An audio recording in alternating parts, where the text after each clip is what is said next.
If you've ever been in a meeting where participants wrote their input on sticky notes and categorized them on a whiteboard, you're going to love our grouping wall. The grouping wall allows facilitators to move digital notes into categories, keeping input more organized and legible. And in-person and remote participants remain equally engaged because everybody can see what's going on and what the facilitator is doing.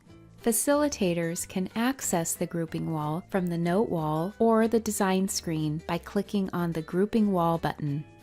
You will see your topics on the left and the number of notes that participants have contributed in parentheses. Let's look at the topic What Customers Want and do a quick review of what participants have written so far. It looks like their comments have focused on training, social media, and product enhancements. Now let's create groups to reflect these comments. Click inside the Add New Group field and type the name of the group you want to create.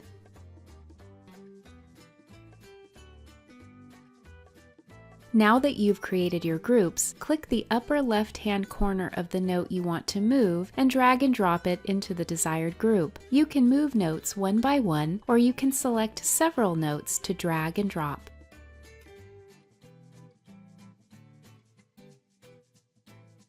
You can edit the group name by clicking the pencil, making your edit, and then clicking Save. Sometimes ideas arise in one topic, but they should really be grouped under another topic. No problem. You can drag and drop notes from one topic group into another. If you want to see the topic where the note was originally created, click the caret.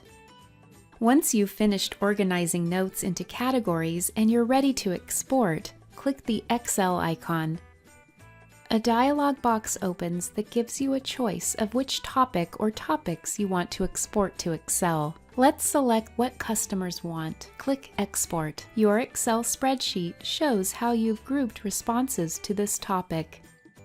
You can also choose to export all your topics, and your Excel spreadsheet will show how you grouped all responses to all of your topics. We have a saying here at GoWall, what happens in the grouping wall stays in the grouping wall. That means whatever you do in the grouping wall or however you categorize your notes will not affect the note wall. There is one exception, and that's the liking feature. If you like a note while you're in the grouping wall, that action will be reflected in the grouping wall and on the note wall. You can also delete a group, and that will not affect the note wall.